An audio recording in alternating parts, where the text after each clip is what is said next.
అందరికి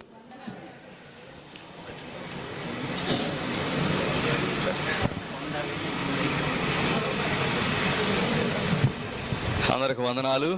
మరి పాస్ట్ గారికి కూడా నా హృదయపూర్వక వందనాలు. మరి చాలా సంతోషం మీ మధ్య దేవుని యొక్క వాక్యాన్ని చెప్పటానికి దేవుడిచ్చిన అవకాశాన్ని బట్టి దేవునికి కూడా వందనాలు. ఈ కువైట్ దేశంలో ఒక ఉద్దేశంతో నేను వచ్చాను. ప్రజలు దేవునితో అధిక సమయం గడపాలి. ప్రజలు దేవునితో వాక్యముతో అధిక సమయం గడపాలి. దాన్ని ఆంధ్ర తెలంగాణ మొత్తం తిరిగాను నేను. ప్రజలకి అంత మాటలు చెబుతారు కానీ ప్రార్థన దగ్గరికి వచ్చారో చేయలేరు, బైబిల్ చదవలేరు. ఎన్నిసార్లు బైబిల్ చదివారు మీరు? దేవుని నమ్ముకుని ఎన్ని సంవత్సరాలు అవుతుంది? 20 సార్లు బైబిల్ చదివిన నుండి చేతులు ఎత్తాను ఒకసారి.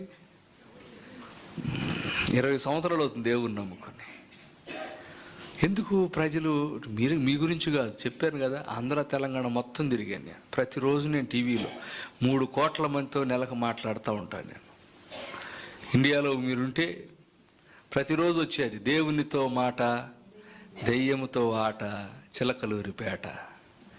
ప్రతిరోజు నేను మాట్లాడుతున్నా. నెలకు 3 కోట్ల మందిని రీచ్ అవుతున్నా. ఏం సుఖం అండి, ప్రజలు దేవునితో సమయం గడపలేకపోతున్నారు.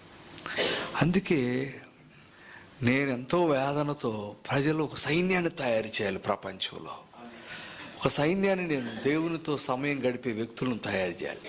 ప్రతిరోజు 3 గంటలు లేదా 5 గంటలు వాక్యం ప్రార్థనతో ప్రజలు సమయం గడపాలి. ఈ విధంగా నేను భారముతో పనిచేస్తున్నాను. టైంలో కువైట్లో కూడా నేను ఒక ఆలోచనకు వచ్చాం. నాతో పాటు ప్రపంచంలో ఒక టీం ఉంది.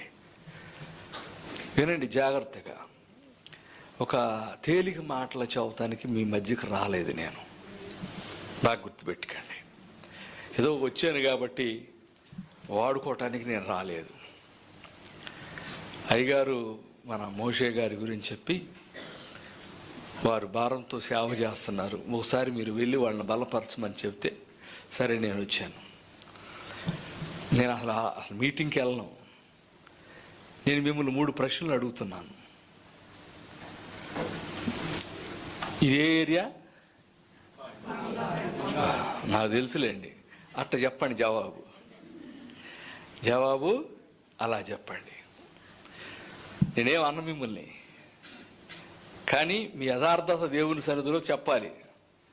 నెంబర్ 1, మీ ప్రార్థనా గదిలో ప్రజెంట్లు ఎక్కువ, ఆబ్సెంట్లు ఎక్కువ? Very good. మీకు కాదు, ఆంధ్ర తెలంగాణ మొత్తం ఇదే జవాబు చెబుతూ ఉండేవాళ్ళు. ఆబ్సెంట్లు ఎక్కువ, ఆబ్సెంట్లు ఎక్కువ, ఆబ్సెంట్లు ఎక్కువ. పూర్వకాలంలో 2 రాజులు యుద్ధాలు చేసుకునేవాళ్ళు. ఒక రాజు గెలుస్తాడు, ఒక రాజు ఓడిపోతాడు. ఈ గెలిచిన రాజు ఓడిపోయిన రాజు ఏం చేస్తాడు? సెకండ్ ఇచ్చి పంపుతాడా? భలే ఈసారి గట్టిగా ట్రై చేయి అంటాడా? గెలిచిన వాడు ఓడిపోయిన వాడిని హింసిస్తాడు, చెయ్యి కొడతాడు, తలకాయ బాగా కొడతాడు. ఆడిష్టం, ఆడు ఏం చేద్దాం అనుకుంటాడు దాన్ని చేసేస్తాడు. మీ ప్రార్థనా గదిలో మీరు ఓడిపోయారంటే గెలిచింది ఎవరు? గెలిచిన వాడు ఓడిపోయిన వాడిని ఏం చేస్తాడు? సెకండ్ ఇచ్చి పంపుతాడా? హింసిస్తాడు, బాధ పెడతాడు. ఆ హింస ఏందో ఒక పాయింట్ చెబుతాను ఈరోజు. ఎలా హింసిస్తాడు, ఎలా బాధ పెడతాడు, ఏ విధంగా అపవాది ప్రార్థనలో ఓడిపోయిన వాళ్ళని బాధ పెడతాడు. నేను టీవీలో దెయ్యం గురించి చెబుతూ ఉండేవాడిని. ఒక్క ఫోన్కి 30 మిస్డ్ కాళ్ళు వచ్చాయి నాకు. ఏంద్రబాబు ఎట్ట చేస్తాను అనుకునేవాడిని. మళ్ళీ తర్వాత నేను అందరికి ఫోన్లు చేస్తూ ఉండేవాడిని. అయ్యా ఎవరు? పాస్టర్ గారు, నేను మీ వాక్యం విన్నామని టీవీలో. రాత్రి అంతా దెయ్యం మీద పడి తొక్కుతున్నాడండి. ఈ పిచ్చి పిచ్చి కళ్ళు వస్తున్నాయండి. దెయ్యాన్ని గురించి ఏ ప్రాబ్లం ఉండా ప్రపంచంలో నుంచి అనేక దేశాల నుంచి నాకు ఫోన్లు చేసేవాళ్ళు. నేను ఒక దెయ్యాల స్పెషలిస్ట్ని అయిపోయా. నేననేవాడిని, ఏందబ్బా వీళ్ళు ఎంత ఎంతగా ప్రాబ్లమ్స్ ఫేస్ చేస్తున్నారు అనుకునేవాడిని. ఒక ఫోన్ చేసింది రాజమండ్రి నుంచి, పాస్టర్ గారు నేను పలానా రాజమండ్రి నుంచి చెప్పమ్మా, రాత్రి అంతా దెయ్యం మీద పడి తొక్కుతుందండి, నిద్ర పడతలేదండి, ప్రార్థన చేయండి. నేను అన్నాను యేసు ప్రభు నమ్మకమ్మా, తొక్కటం ఆగిపోయిద్ది అన్న. ఆమె అంటుంది నమ్ముకుని 10 సంవత్సరాలు అవుతుందండి అంది. అయినా తొక్కుతుందా అన్న. నేను అవునండి తొక్కుతుందా. అదేందమ్మా నువ్వు దొక్కాల్సింది పోయి నిన్ను దొక్కతవేంది? సమాధానకర్త యొక్క దేవుడు సాతాను మీ కాళ్ళ కింద శీఘ్రముగా తొక్కేది మనం ఎవరిని దొక్కాలి? అపవాదిని దొక్కాలి. వీళ్ళేమంటున్నారు అపవాది నన్ను దొక్కుతుందా. అరే నిన్ను దొక్కతవేందమ్మా, నువ్వు దొక్కాల్సింది పోయి. అదేనో అర్థం కావట్లేదు అనేవాడు. అర్థమైంది నీ మొహం ఇనో. మండే స్టవ్ మీద ఏగలవాలో మండే వ్యక్తుల మీద దెయ్యాలు రావు, గుర్తుపెట్టుకో. దెయ్యాలు వస్తున్నాయా? ఇదేనండి ప్రపంచం. చర్చిలకు వస్తారు, దెయ్యాలు వస్తున్నాయి. ఆరిపోతే రాక వస్తాయి, ఏం చేస్తాయండి? మండే వ్యక్తుల మీదకి ఏగలవాలో, మండే స్టవ్ మీద ఏగలవాలో మండే వ్యక్తుల మీదకి దెయ్యాలు రావు. నిన్ను దెయ్యాలు డిస్టర్బ్ చేస్తున్నాయా లేదా నేను చెబుతాను. ఇప్పుడు నిన్ను దెయ్యాలు పాడు చేస్తున్నాయా లేదా ఇప్పుడు నేను చెబుతాను, జాగ్రత్తగానండి. మార్కు సువార్త 2వ అధ్యాయము 2వ వచనం దగ్గర నుంచి చదువుకుందాం. మార్కు సువార్త 2వ అధ్యాయం 2వ వచనం దగ్గర నుంచి చదువుకుందాం. కొన్ని దినములైన పిమ్మట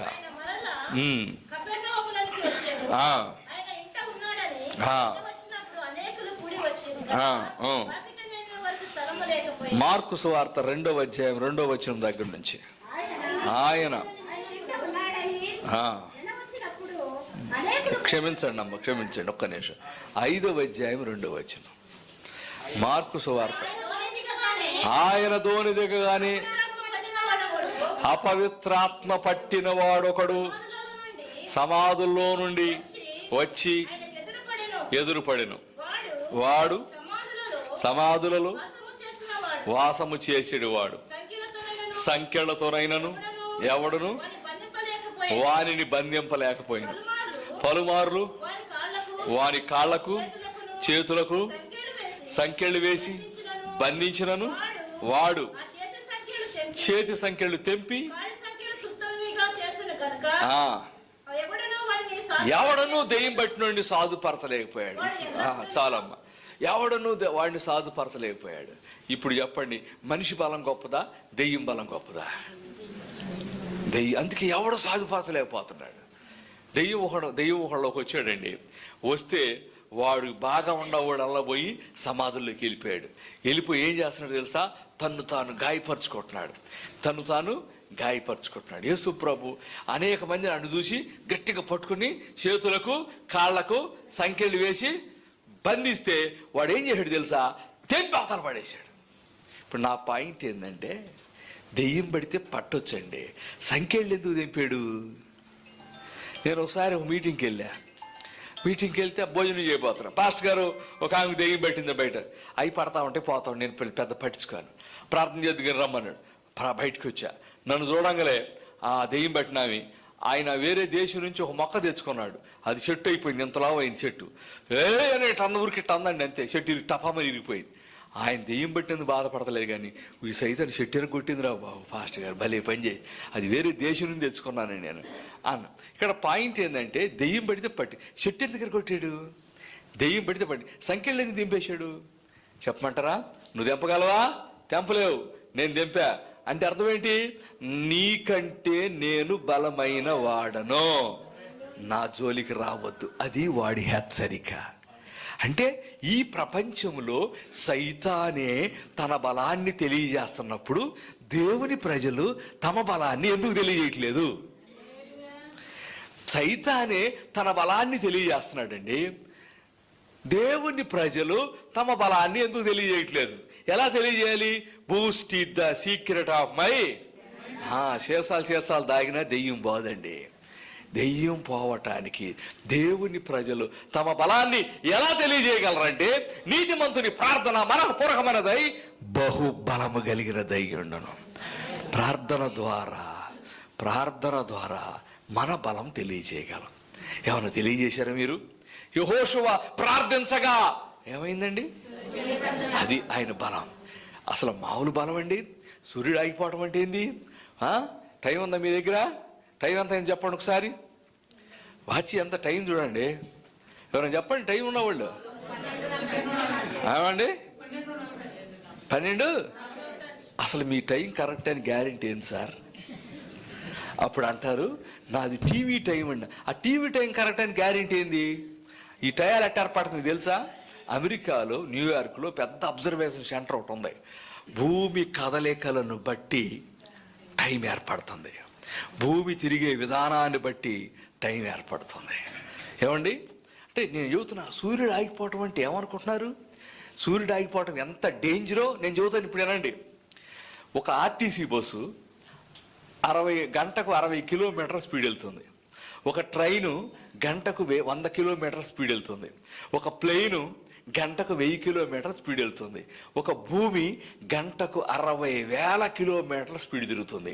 ఒక సూర్యుడు గంటకు 1,20,000 కిలోమీటర్ స్పీడ్ తిరుగుతాడు. ఒక నక్షత్రం గంటకు 4,00,000 కిలోమీటర్ల స్పీడ్ తిరుగుతుంది. ఇది మొత్తం తిరిగే సిస్టమ్. ఇది మొత్తం తిరిగే విధానం. 60 కిలోమీటర్లు తిరిగే ఆర్టీసీ బస్సు ఆగిపోవాలంటే 5 నిమిషాల ముందు చెప్పాలి, సార్ ఆ పెట్రోల్ బంక్ దగ్గర ఆపండి అంటాడు. ఒకేసారి చెప్తే ఆపడం. ఏమండి, ఒకసారి నేను ఒక హైదరాబాద్ వెళ్తానికి విజయవాడలో ఒక బస్సు ఎక్కాను. నేను ఆ సీట్లు ఎక్కడ లేకపోతే లాస్ట్లో కూర్చోపో అన్నాడు. ఇక లాస్ట్ అంటే టీవీ ఉండిద్ది బస్సుల్లో, టీవీ ఎదురుగా కూర్చున్నాను అనమాట. సరే వెళ్తుంది, హైదరాబాద్లో ప్రవేశించింది. ఆ డివైడర్ మీద ఒక ఆవు మేస్తుంది. ఆవు మేస్తుంటే దానికి కాలు జారి మేము వెళ్తున్న బస్సు కింద పడిపోయింది. షడన్ బ్రేక్ వేసాడు డ్రైవరు. షడన్ బ్రేక్ ఎత్తే వెనకాల 42వ సీట్లో ఉన్న నేను పరిగెత్తుకుంటూ వచ్చేసి ఆ టీవీ గుద్దుకున్నా. ఇక్కడ ఉన్నవాళ్ళు అక్కడికి పరిగెత్తారు, ఆడున్నవాళ్ళు ఇటు పరిగెత్తారు. అస్తవ్యస్తం. ఏది 60 కిలోమీటర్ల స్పీడ్ వెళ్తున్న బస్సు లేక 70 కిలోమీటర్ల స్పీడ్ వెళ్తున్న బస్సు ఒక్కసారి ఆగిపోతే ఎంత షడన్ గందరగోళం అయితే 1,20,000 కిలోమీటర్లు తిరుగుతున్న సూర్యుడు ఒక్కసారి ఆగిపోతే అంత గందరగోళం ఏం తెలుసా ప్రపంచం సైంటిఫికల్గా. అయినా దేవుడు యెహోషువ ప్రార్థన ఆలకించాడు. ప్రార్థన ద్వారా మన బలాన్ని తెలియజేయటం నేర్చుకోండి. ప్రార్థన ద్వారా దేవుని కార్యాలు జరగటం నేర్చుకోండి. అంతేగాని నార్మల్గా ఉండొద్దు. మీరు బలము తెలియచేయాలి. దెయ్యమే తన బలాన్ని తెలియజేస్తున్నాడు. మనము కూడా మన బలాన్ని తెలియచేయాలి. మనము కూడా. నేను రెండో క్వశ్చన్ అడుగుతున్నాను మిమ్మల్ని. రెండవ క్వశ్చన్ అడుగుతున్నా, మీకు దేవుడు అంటే భయమా, దెయ్యం అంటే భయమా? నిజంగా చెప్పండి. నేనేమన్నా అంటానా? దేవుడు అంటే భయమా, దెయ్యం అంటే భయమా? దెయ్యం అంటే భయం. తల దగ్గర బైబిల్ పెట్టుకుంటారు. ఎందుకు? మధ్యరాత్రి లేదో అనే. దేవారాత్రులు దాన్ని ధ్యానించువాడు ధన్యుడు అని ఉంది కదా ప్రభువా, అందుకే నేను మధ్యరాత్రులు చదువుందో అని పెట్టుకుంటారా? దెయ్యాలు రాకుండా ఎవరు కనిపెట్టారు? మహానుభావుడు. బైబుల్ పెట్టుకుంటే దెయ్యాలు రావని ఎవరు చెప్పారండి? ఒక మాట. యేసు ప్రభుకి ఎంతమంది శిష్యులు? 12 మంది శిష్యులు. 12 మంది శిష్యులు ఇస్కరియోతు యోధా ఒకడు. ఏడున్నాడండి ఇస్కరియోతు? ఏడున్నాడు? యేసు ప్రభు పక్కనే ఉన్నాడు. యేసు ప్రభు పక్కనే ఉండి ఆయనలోకి ఎవరు వచ్చారు? దెయ్యం వచ్చారు. యేసు ప్రభు పక్కనే ఉంటే యోధాలోకి దెయ్యం లేదు, కానీ బైబిల్ పక్కనే ఉంటే మీలోకి రాకుండా ఉంటాడా?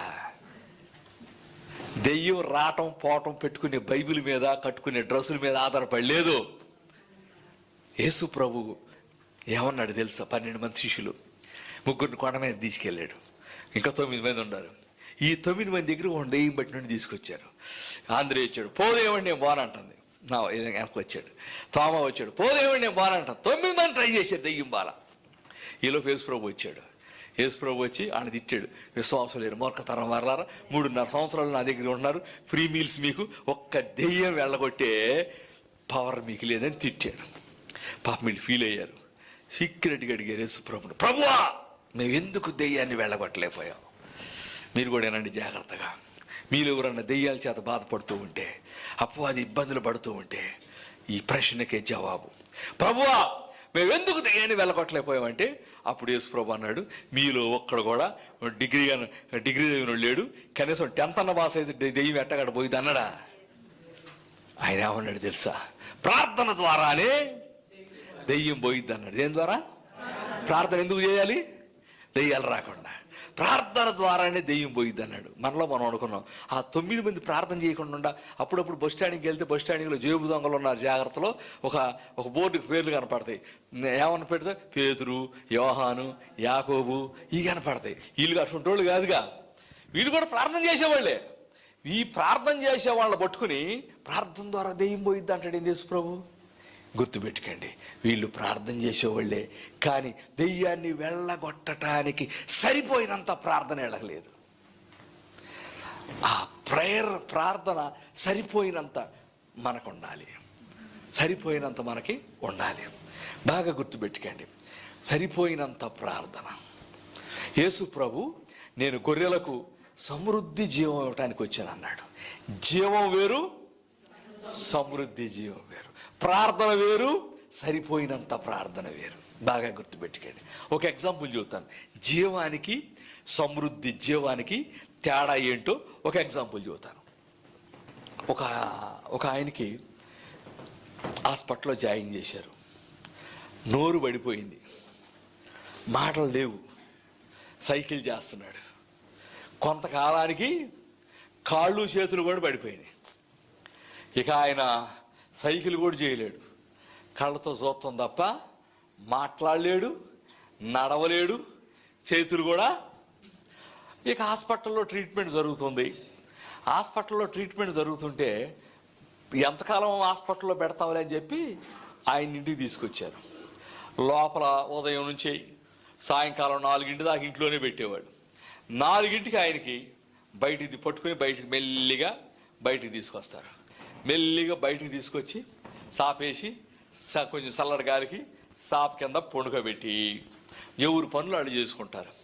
మళ్ళీ 5:30 అట్లా వస్తారు. వచ్చి ఆయన్ని లోపల తీసి ఇది ప్రతిరోజు. ఓ రోజు ఏమైందంటే యథాప్రకారంగా 4:30 బయటికి తీసుకొచ్చారు. మరి వెళ్ళిపోయారు. ఎవరు పట్టుకోరు, ఆయన గసేపు పడుకుంటాడు, బయటకు. ఆయన పడుకున్న తర్వాత ఆయన పడుకున్న పక్కనే చిన్న చిన్న గడ్డి మొక్కలు ఉన్నాయి. ఆ గడ్డి మొక్కల్లో ఒక త్రాసుపాము ఉంది. ఆ త్రాసుపాము మెల్లిగి దగ్గరికి వస్తుంది. అది ఆయన చూశాడు. అది పాము అని తెలుసు, ఆయన దగ్గరికి వస్తుందని తెలుసు, వస్తే కరిసిద్దని తెలుసు, కరిస్తే చచ్చిపోతానని కూడా తెలుసు. కానీ ఏమీ చేయలేకపోతున్నాడు. ఇప్పుడు చెప్పండి, ఆయనలో జీవం ఉంది కానీ సమృద్ధి జీవం లేదు. వాళ్ళల్లో ప్రార్థన ఉంది కానీ సరిపోయినంత ప్రార్థన లేదు. చూసారా? సరిపోయినంత ప్రార్థన లేకపోతే, సరిపోయినంత సమృద్ధి జీవం లేకపోతే నువ్వు పావుని శత్రువుని ఎదుర్కోలేవు. శత్రువుని ఎదుర్కోలేవు.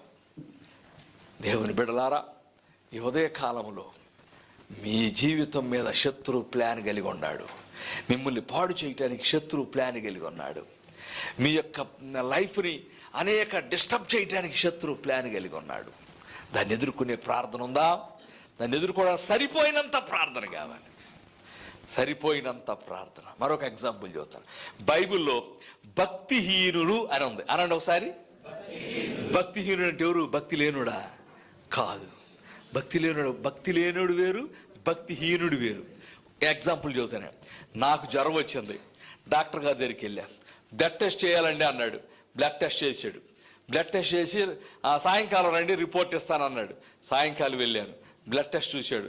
ఏమండి రత్నకుమార్ గారు, మీకు రక్తహీనత ఉంది అన్నాడు. ఏముంది నాకు అంటే? రక్తం లేదనే? రక్తం లేదనే? ఉంది, రక్తం ఉంది, కానీ ఉండాల్సినంత రక్తం లేకపోతే ఏమంటారు? రక్తహీనత. మరి భక్తిహీనత అంటే ఏంది? ఉండాల్సినంత ప్రార్థన లేని వాళ్ళు ఏమంటారు?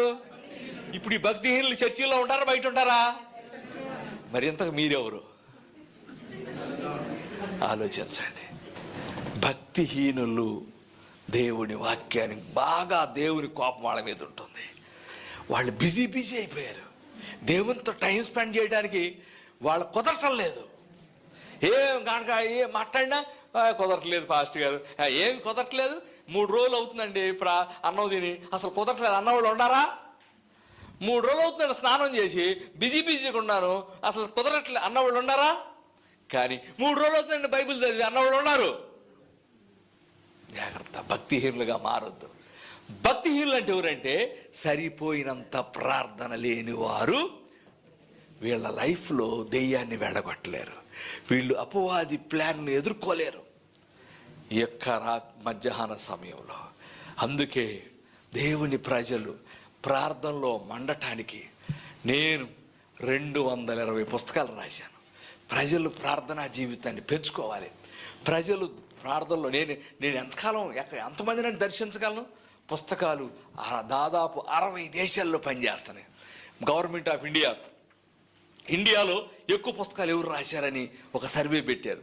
ఒక ఆయన వచ్చాడు, శ్యామ్ జబుదురాయ్ గారని, చెన్నైలో ఉంటాడు. ఆయన ఎక్కువ రాశాడు. వాళ్ళు ప్రతి సంవత్సరం ఒక్కొక్కళ్ళు ఆటల్లో, గవర్నమెంట్ ఆటల్లో ఉండేవాళ్ళు బాగా ఉండేవాళ్ళని, తర్వాత సంగీతం, తర్వాత 3వది సాహిత్యం. అప్పుడు ఆ కరోనా టైంలో సాహిత్యం బాగా ఎవరో ఇండియా దేశంలో రాశారు. ఒక ఎంక్వైరీ చేసింది గవర్నమెంట్. చేస్తే శ్యామ్ జబుదురాయ్ గారు. వాళ్ళకి బతికున్నవాడు కావాలి.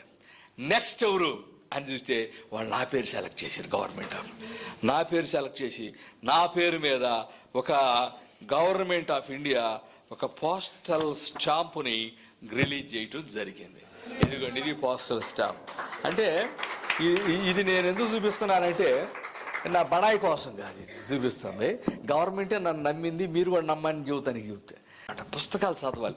ఇక వెంటనే నేనేం చేశానంటే, నేనంటే పడినప్పుడు నా పుస్తకాలు మీరు చదవలేరు.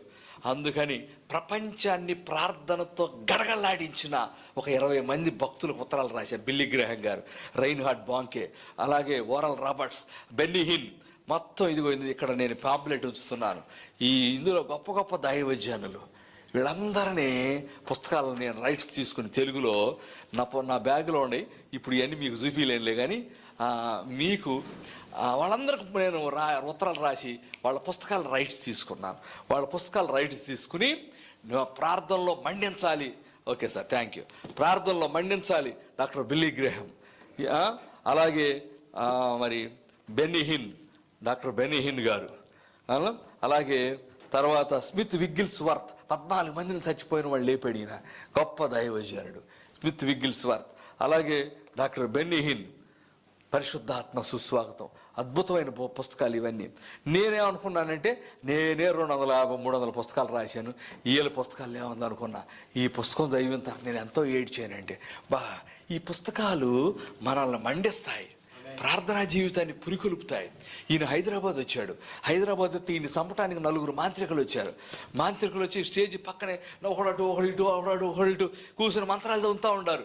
స్టేజ్ మీద ఎక్కిన తర్వాత రక్తం కక్కి చచ్చిపోవాలని వీళ్ళు మంత్రం ప్లాన్ చేస్తున్నారు. ఈయనకు అలవాటు ఏంటంటే స్టేజ్ మీద ఎక్కిన తర్వాత హల్లెలూయా అంటాడు, పెద్దగా హల్లెలూయా అంటాడు.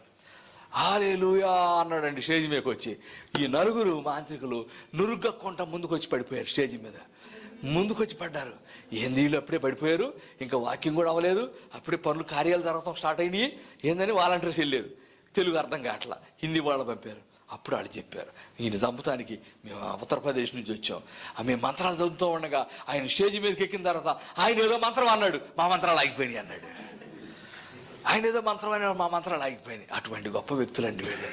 అందుకే నేను ఏం చేశానంటే పుస్తక క్లబ్ అని ఒకటి పెట్టా.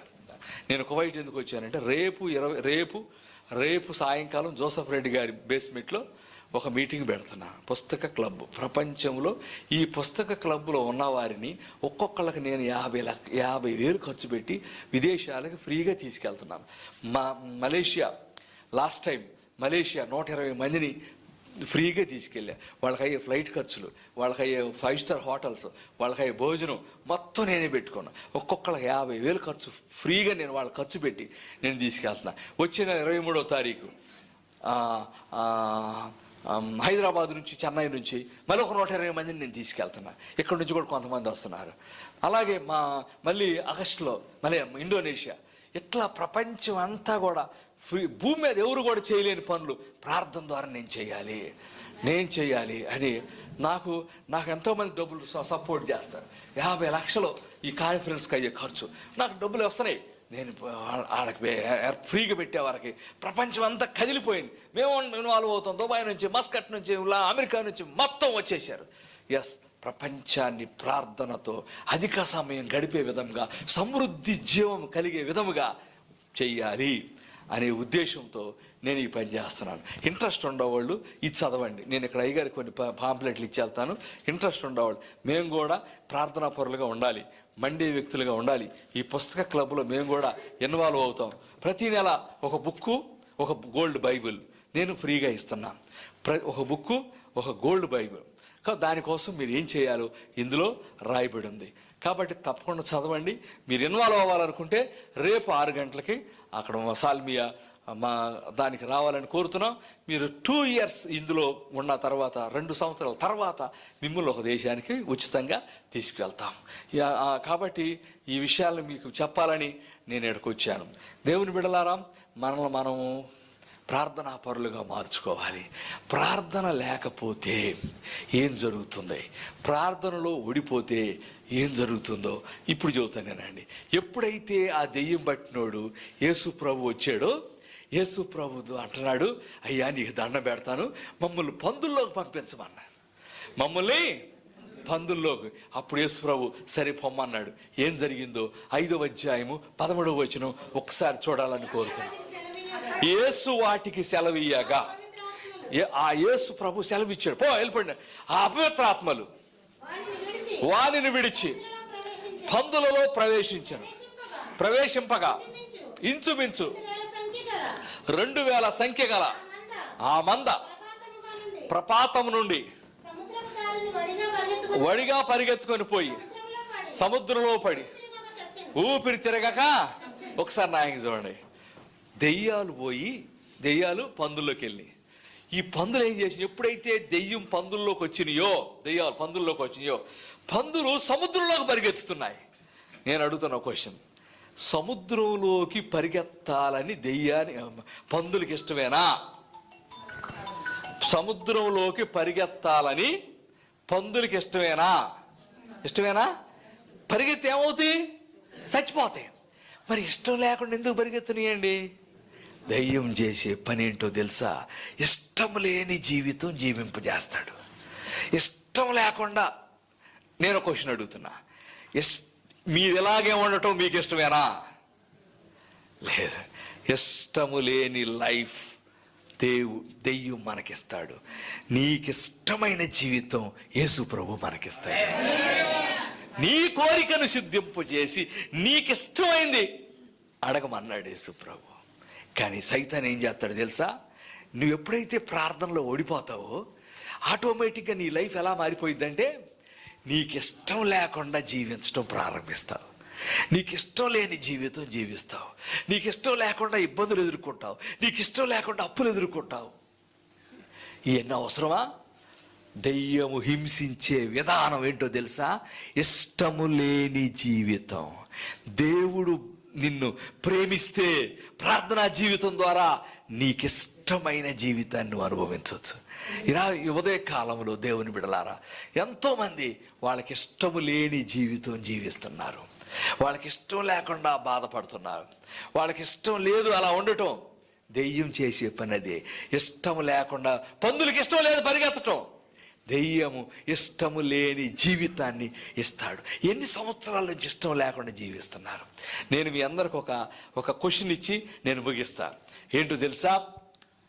మనము మన జీవిత దినాల్లో ఆనందకరమైన దినాలు ఎక్కువగా ఉన్నాయా, బాధకరమైన దినాలు ఎక్కువగా ఉన్నాయా? ఒక్కసారి టెస్ట్, నాకు చెప్పొద్దు, ఒక్కసారి టెస్ట్ చేసుకోండి. దేవుడు మనకు ఆనందకరమైన దినాలు ఇస్తే మనం ఎందుకు బాధను అనుభవిస్తున్నాం? ఏమండి, బాధ ఎవరు కూడా ఇష్టపూర్వకంగా అనుభవించరు, ఇష్టం లేకుండా అనుభవిస్తారు. అప్పులు ఇష్టం లేకుండా అనుభవిస్తారు. నేను ఒకటే చెబుతున్నా, అప్పులు ఉండొచ్చు, అనారోగ్యాలు ఉండొచ్చు, కానీ సంతోషంగా ఉంటే అవి పెద్ద లెక్క కాదు. చచ్చిపోయే వరకు సమస్యలు వస్తూనే ఉంటాయి. కానీ సైతాను ప్రార్థన ఎప్పుడైతే తగ్గిద్దో, నీకు ఇష్టము లేకుండా అవన్నీ బాధగా ఉంటాయి. అప్పులు అబ్బా బాధగా ఉంటాయి, అనారోగ్యం అబ్బా బాధగా ఉంటాయి, కుటుంబంలో ఇబ్బందులు అబ్బా బాధగా. ప్రార్థన ప్రతిదీ ఆనందకరంగా మారుస్తుంది, ప్రతిదీ సంతోషకరంగా మారుస్తుంది. అది గుర్తుపెట్టుకోండి. ప్రార్థన ద్వారా నువ్వు మార్చబడగలవు. దేవునితో సమయం గడపటం ద్వారా మీరు మార్చబడగలరు. అందుకే మరలా చెబుతున్నాను, మండే స్టవ్ మీద ఏగల వాలో మండే వ్యక్తుల మీద దెయ్యాలు రావు. గుర్తుపెట్టుకోండి. నువ్వు మండితే నీ లైఫ్ మారుతుంది, నీ జీవితం మారుతుంది. నేను ఇంటర్మీడియట్ టైంలో భయంకరంగా సినిమాలు చూసేవాడిని. ఎవడు లెక్క చేసేవాడు కాదు, నన్ను లెక్చరర్ లెక్క చేసేవాడు కాదు. ఒరే అసలు నేను కొత్త సినిమా వెళ్ళిపోయేవాడిని, క్లాసులకి ఎక్కొట్టేవాడిని. క్లాసులో ఉండి అటెండెన్స్ అడేడు రత్న కుమార్ గారు ఆ సినిమాకి వెళ్ళాడు, దరిద్రుడు. ఆడు వల్ల ఈ కాలేజీ పరుగు పోతుంది, మరి మమ్మల్ని నాశనం అయిపోతారా అని నన్ను లెక్చరర్లు తిట్టేవాళ్ళు. గారికే పోతుంది అనుకునేవాడిని. భయంకరంగా తిట్టారు లెక్చరర్స్. సార్ కాలేజీకి ఫీజు కడతాను, డబ్బులు లేవు సార్. డబ్బులు లేవు సార్. సినిమాకి వెళ్తాను, డబ్బులు ఉండయా అనేవాళ్ళు. ఎగతాళి చేసేవాళ్ళు. ఏంది ఇక అంత ఎగతాళి చేసేవాళ్ళు, అంత హీనంగా చూసేవాడిని. నేనేమో మారేవాడిని కాదు. అయితే యేసు ప్రభు నమ్ముకున్న తర్వాత నేను దేవుడు నాకు ప్రార్థనా జీవితాన్ని ఇచ్చాడు. గంటలు గంటలు దేవునితో సమయం గడపటం, గంటలు గంటలు బైబిల్ చదవటం, అధికంగా బైబిల్ చదవడం. చెప్పాను కదా, దాదాపు 100 సార్లు బైబిల్ చదివాను నేను. ఎంత ఎంత ఇంట్రెస్ట్ ఉంటే 100 సార్లు చదువుతాడు. ఆలోచించండి. గంటలు నేను చదువుతాను. దేవుడు నాకు టీవీ పరిచయం అప్పగించాడు. టీవీ పరిచయం నేను అండ్ జైపాల్ గారు, మేమిద్దరం సీనియర్ టీవీ స్పీకర్ ఆంధ్రప్రదేశ్లో. తర్వాత ఇప్పుడు మిగతా వాళ్ళందరూ తర్వాత వచ్చినాడు. దాదాపు 30 సంవత్సరాలు నేను మాట్లాడుతున్నాను టీవీలో. ఇప్పటికి 6 కోట్లు నా పబ్లిక్ ఇచ్చారు. ₹1 నేను అడగల, 6 కోట్లు ఇచ్చారు. అయితే ఎప్పుడైతే నేను వాక్యం చదువుతుంటే, నేను చదివిన కాలేజీ ప్రిన్సిపల్ గారు అన్నం తింటా టీవీ చూస్తున్నాడు. నేను చెప్పే వాక్యాలు ఆయనకు బలపడ్డాయి. ఆయన బలపరిచి వెంటనే మా ఆఫీస్కి ఫోన్ చేసి, అయ్యా రత్నకుమార్ గారు అపాయింట్మెంట్ మాకు కావాలి సార్ అన్నాడు. సరే పేరు రాసుకున్నాడు, అన్ని రాసుకున్నాం. సార్ ఎవరో పలానా కాలేజీ ప్రిన్సిపల్ అంటండి, మీ అపాయింట్మెంట్ కావాలి, మిమ్మల్ని కలవాలనుకుంటున్నారంట. ఫోన్ చేసి, అరే నేను చదివిన కాలేజీ అని చెప్పి నేను వెంటనే కాలేజీ ఫోన్ సార్ నేను రత్నకుమార్, అయ్యా మీ అపాయింట్మెంట్ కావాలి, పెద్ద కడుతున్నాడు. సార్ నేను మీ కాలేజ్ స్టూడెంట్ అన్నాడు. పెద్ద కడుతున్నాడు. అవును సార్ ఈ కాలేజ్ స్టూడెంట్. ఏ కాలేజీ అయితే నన్ను చీఫ్గా చూసిందో, నన్ను తక్కువగా చూసిందో, నన్ను ఎగతాళి చేసిందో, అదే కాలేజీకి దేవుడు నన్ను చీఫ్ గెస్ట్గా తీసుకెళ్ళాడు. ఏ లెక్చరర్ అయితే శాపాలు పెట్టాడు, నువ్వు నాశనం అయిపోతారా అన్నాడు, అదే లెక్చరర్ వచ్చి నాకు దండేస్తుంటే ఆయన ముఖం వైపు చూసి, ప్రార్థన ఎంత మారుస్తుంది మన లైఫ్ని, ప్రార్థన ఎంత మారుస్తుంది. సో నేను ఒకటే చెబుతున్నాను మీకు, ఏ కాలేజీకి అయితే నేను డబ్బులు లేక ఎగ్గొట్టానో వాళ్ళు అడిగారు నన్ను, నోరు తెరిచి వెళ్ళాడు, కాలేజీ బలి ఇబ్బందిగా ఉంది, ₹1,00,000 నేను వాళ్ళకి ఇవ్వటం జరిగింది. ఎందుకు చెబుతుందంటే ఈ మాటలో, ప్రేయర్ అనేది ఇష్టము లేని జీవితంలో నుండి ఇష్టమైన జీవితంలో తీసుకొస్తుంది. అది గుర్తుపెట్టుకోండి. ఇది ఒక రోజులో జరిగేది కాదు, ఇది ఒక రోజులో ముగించేది కాదు. ఖచ్చితంగా కొన్ని రోజులు నువ్వు ప్రార్థనా పరులుగా మార్చబడాలి. అందుకే నేను చెబుతున్నాను. నేను మీకు ప్రార్థన గురించి చెప్పి నేను మరలా వెళ్ళిపోతాను. మరలా ప్రార్థన, దేవునితో సమయం గడపాలి. నా విజన్ మంట ఆరిపోకుండా ఉండటానికి ప్రతి నెల ఒక పుస్తకం పంపిస్తాను. ప్రతి నెల ఒక పుస్తకం పంపించడం ద్వారా మీరు మండటం ప్రారంభిస్తారు. అలా 4 మండే కట్టెల మధ్య ఒక మండను కట్టి పెడితే అది కూడా ప్రపంచాన్ని మండేద్దాం. అది ఒక దర్శనంతో నేను ఈ పని చేస్తున్నాను. మీరందరూ ఆహ్వానిస్తున్నాను, రండి కలిసి పని చేద్దాం. ఏం చెయ్యాలో దాంట్లో ఉంది, చదవండి. అది మీరు చదివి తప్పకుండా మరి దైవజనులతో సపోర్టుతో మీరు రేపు అక్కడ రావాలని నేను మిమ్మల్ని అందరినీ కోరుతున్నాను. చివరిగా ఒక మాట చెప్పి నేను ముగిస్తాను. ఇష్టము లేని జీవితం, ఆత్మహత్య చేసుకునే వాళ్ళందరూ కూడా ఇష్టము లేని జీవితంతో జీవించేవాళ్ళే, బాధతో జీవించేవాళ్ళే. నేను ఒక మాట చెబుతాను, మీరు నవ్వితే అందరూ నవ్వుతారు, కానీ మీరు ఏడిస్తే మీరు ఒక్కళ్ళే ఆడవాలి. ఎవరు వస్తారా? నేను కూడా 6 గంటలకు వెళ్ళి చర్చికి వెళ్ళి ఇద్దరు ఏడుద్దాం అంటారా? నీ ఏడుపులో నీ భర్త ఇన్వాల్వ్ కాలేడు, మీ ఏడుపులో మీ భార్య కూడా ఇన్వాల్వ్ కాలేదు, ఎవరు నీ కోసం రెడీగా లేరు ఏడవటానికి. అందుకే ఆ ఏడుపు మార్చబడాలి. ఆ ఏడుపు మార్చబడాలంటే అధికముగా ప్రార్థనా పరుడు, నార్మల్గా వద్దు. అరే ఎంత ప్రార్థన ఎంత తేలికైపోయిందండి. పరిశుద్ధుడా నీకు స్తోత్రం, కళ్ళు మూసుకుంటారు, 5 నిమిషాల్లో ప్రపంచం అంతా తిరిగి వస్తారు. దేవా నీ స్తోత్రం ప్రభా, పరిశుద్ధుడా నీకు వందనాలు. ఒక ఆలోచన వచ్చింది, మార్కెట్కి వెళ్ళాలి తెలియదా? అవును కదా, ఏసునామములో అడుగుతున్నావు తండ్రి, ఆమేన్. ఇక ఏది గుర్తొచ్చేది ప్రార్థన పక్కన పెడతాం. ఎంత తేలికైపోయింది ఈరోజు ప్రార్థన అంటే, ఎంత తేలికైపోయింది దేవునితో సమయం గడపటం అంటే. ఇప్పటికైనా కళ్ళు తెరవండి, దేవునితో అధిక సమయం గడపండి. అధిక సమయం మీ లైఫ్ని ఇష్టమైన జీవితం చేస్తుంది, ఇష్టమైన లైఫ్ని మీకు ఇస్తుంది. ఒక ఇష్టం లేని జీవితం నాది, ఇష్టం లేని అపవాది చేత బాధపడుతున్న వ్యక్తుల్ని సంవత్సరాల కొలది వాక్యం ప్రార్థనతో గడిపి గడిపి గడిపి దేవుడు నాకు ఇష్టమైన ప్రపంచంలో జరగటానికి నాకు ద్వారాలు తెరుస్తున్నాడు, గొప్ప గొప్ప కార్యాలు జరిగిస్తున్నాడు. పెద్ద పెద్ద వ్యక్తులు, బిలిగ్రహం గారు మనవాడు గుంటూరు వచ్చాడు, ఆంధ్రప్రదేశ్, వాళ్ళు కలిసారు. మనం ఇది ఇట్లా మీ తాతగారి పుస్తకాలు రండి, ఆయన కూడా ఇష్టపడ్డాడు, కలిసి పని చేద్దాం. ప్రపంచాన్ని ఒక మంట, ప్రార్థన మంటతో చేయటం ద్వారా ఏం జరుగుతుంది? ప్రజలు ఇష్టం లేని జీవితంలో నుండి ఇష్టమైన జీవితం. మీకు తెలుసు మీ లైఫ్ ఎలా ఉందో, మీకు తెలుసు మీ జీవితంలో ఎంతవరకు మీ ఇష్టం జరుగుతుందో. ప్లాన్లు అన్నీ ఫెయిల్ అయిపోతున్నాయి, ఆలోచనలు అన్నీ ఫెయిల్ అయిపోతున్నాయి, డబ్బు అంతా వేస్ట్ అయిపోతుంది. ఇప్పుడు కన్నా కళ్ళు తెరవండి, ఇప్పుడు కన్నా కళ్ళు తెరవండి. ఒక ఆయన కుక్క పిల్లలు పెంచుకున్నాడు, కుక్కను పెంచుకుంటున్నాడు. అది 4 కుక్క పిల్లలను పెట్టింది, కానీ అవి గుడ్డిగా ఉన్నాయి, కళ్ళు తెరవలా. అవి కుక్క పిల్లలు ఒరే వారం రోజు చూడరా అన్నాడు మోహనర్ గారు ఇంట్లో సర్వెంట్ని. సరేనయ్య గారు, వారం అయిపోయింది, 2 వారాలైన కళ్ళు తెరవలా. అరే ఈ కుక్కలు తింటాయా, ఈ 4 పిల్లల్ని తీసుకెళ్ళి ఆ కాళ్ళ మురుగాల్లో పడేసిన పో అన్నాడు. సరేనయ్య గారు అని చెప్పి 4 పిల్లలు తీసుకెళ్ళి మురుగాల్లో పడేసాడు. పడేసామంట. అయ్యగారు పడేసాను, కానీ పడేసిన తర్వాత కళ్ళు తెరిచినాయండి అన్నాడు. పడేసిన తర్వాత ఇప్పుడు చెప్పండి, ధనవంతుడు ఎప్పుడు కళ్ళు తెరిచాడు? పడక ముందో పడ తర్వాత? ఉపయోగం ఏముంది? ఇప్పుడు కన్నా కళ్ళు తెరవండి. నీకు ఇష్టమైన లైఫ్ యేసు ప్రభు నీకు ఇవ్వగలడు, కానీ ఊరకనే ఇవ్వడం. ఆయనతో సమయం గడపాలి, ఆయనతో సహవాసం చేయాలి, ఆయనతో కలిసి నడవాలి, ఆయన వాక్యాన్ని తెలుసుకోవాలి, టైం స్పెండ్ చేయండి, అధికంగా సమయం. కాబట్టి ఈ విషయాలు గమనించి మిమ్మల్ని మీరు పరిశీలించుకోండి. దేవునితో సమయం గడుపుతున్నారా? మీరు దేవునితో సమయం గడిపితే ప్రజెంట్లు ఎక్కువ, ఆబ్సెంట్లు ఎక్కువ అన్నప్పుడు ఆబ్సెంట్లు ఎక్కువ అనే మాట రాదు. ఇక నుంచి అన్నా ప్రజెంట్లు ఎక్కువ అందాం, ఇక నుంచి అన్నా దేవునితో సమయం గడపడం ద్వారా ఇష్టమైన జీవితాన్ని కలిగి ఉందాం.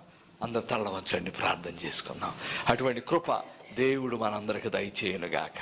కొన్ని నిమిషాలు ప్రార్థనలో గడుపుదాం. ప్రభువా, నీతో గడపలేకపోతున్నాను, వాక్యం చదవలేకపోతున్నాను, టైం ఇవ్వలేకపోతున్నాను. నా టైం అంతా ఫేస్బుక్లు, అది ఇది అపవిత్రమైన విషయాలు, ఫోన్లు, ఏది పడితే చూడడం, టైం అంతా వేస్ట్ అయిపోతుంది. ఇక నుంచి అన్నా మీతో అధిక సమయం గడుపుతాను ప్రభువా, వాక్యంతో అధిక సమయం గడుపుతాను ప్రభువా. కొన్ని నిమిషాలు ఒక తీర్మానం తీసుకోగలవా? దేవుని కోసం ఒక తీర్మానం. నీతో నాకిష్టమైన లైఫ్ ప్రార్థన ఇస్తుంది. కొన్ని లేకపోతే అపవాది ఇష్టం లేకుండా నిన్ను బాధ పెడతాడు. ఇష్టం లేకుండా నీకు మీ లైఫ్లో బాధకరమైన దినాలు ఎక్కువైపోతాయి. ఇక నుంచి అన్న కళ్ళు తెరు. ప్రభువా, నీతో నేను అధిక సమయం గడపడానికి ఇష్టపడుతున్నాను అన్న వాళ్ళు చేతులు ఎత్తండి, మీకోసం ప్రార్థన చేస్తాను. ప్రభువా, నీతో నేను అధిక సమయం గడపడానికి ఇష్టపడుతున్నాను, అధికంగా బైబిల్ చదవడానికి ఇష్టపడుతున్నాను. ఇంట్రెస్ట్ ఉన్న వాళ్ళు ఎవరైనా ఉంటే చేతులు ఎత్త. ఏదో చేద్దామని నేను చేతులు ఎత్తట్లేదు. ఆకాశం నుండి దేవుడు చూస్తున్నాడు మిమ్మల్ని, దేవుడు చూస్తున్నాడు ఈ టైంలో. ఇదిగో చెప్పండి ఆయన ఎదుట, నేను సిద్ధంగా ఉన్నాను ప్రభువా, నీతో గడుపుతాను ప్రభువా, నీతో అధికంగా గడుపుతాను ప్రభువా, నీ వాక్యంతో అధికంగా గడుపుతాను ప్రభువా. ఇష్టము లేని జీవితం నాకు వద్దు ప్రభువా, ఇష్టము లేని జీవితం నాకు తీసేయి ప్రభువా. మాట్లాడండి, దేవుడు బలపరుస్తాడు, దేవుడు బలపరుస్తాడు. కొన్ని నిమిషాలు ప్రార్థన చేద్దాం, కొన్ని నిమిషాలు ప్రార్థన చేద్దాం. ప్రభువా, చేతులు ఎత్తిన వారు దయచేసి లేచి నిలబడండి. కొన్ని నిమిషాలు మీకోసం ప్రార్థన చేస్తాను. చేతులు ఎత్తిన వారు ఎవరైనా ఉంటే లేచి నిలబడండి. కొన్ని నిమిషాలు ప్రార్థన చేస్తాను. మాట్లాడదాం, మాట్లాడండి దేవునితో, దేవునితో మాట్లాడండి. ప్రభువా, నేను నీతో గడుపుతాను ప్రభువా. ఎల్లుకెత్తి నేను మొరపెట్టుచున్నాను,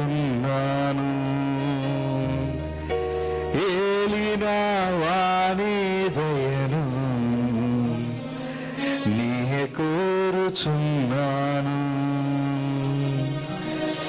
ఎలుగెత్తి నేను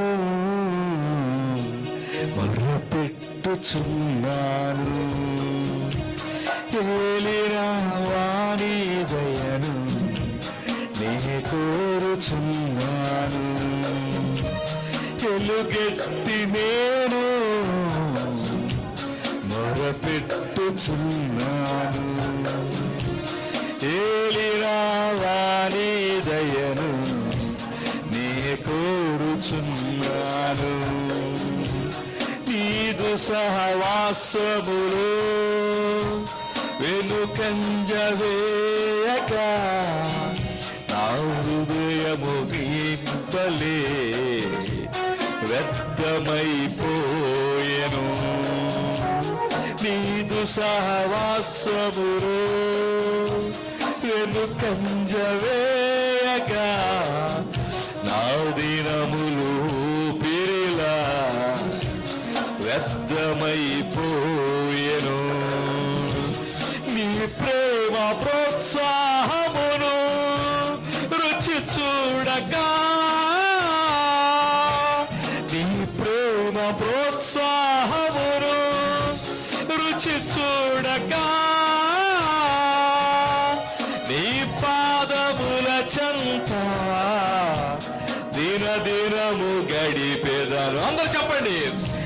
నీ పాదముల చెంత దినదినము గడిపెదను.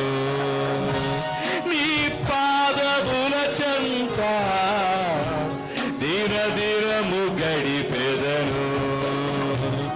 ఎలుగెత్తి నేను మొరపెట్టుచున్నాను, ఏలిన వాణి దయను నే కోరుచున్నాను, మొరపెట్టుచున్నాను. ఏలిన వాణి దయను నే కోరుచున్నాను. పరిశుద్ధుడా, ప్రేమ కలిగిన తండ్రి, నిలబడిన వారి కోసం ప్రార్థన చేస్తున్నాను. ఏదో చేద్దామని నిలబెట్టలేదు, మీతో అధిక సమయం గడుపుతామని తీర్మానం చేసుకున్నారు. యేసు నామములో వీరు ఆశీర్వదించబడుదురు గాక. యేసు నామములో వాక్యం యందు ప్రార్థన యందు ఎడతెగక ఉందురు గాక. యేసు నామములో మండే వ్యక్తులుగా ఉందురు గాక. అటువంటి కృప దయచేయండి, బలపరచండి. ఇష్టం లేని జీవితాన్ని ప్రార్థన ద్వారా ఇష్టమైన జీవితంగా మార్చుకోవడానికి సహాయం చేయండి. యేసుక్రీస్తు నామములో అడుగుచున్నాం తండ్రి, ఆమేన్. అందరూ దయచేసి కూర్చోండి.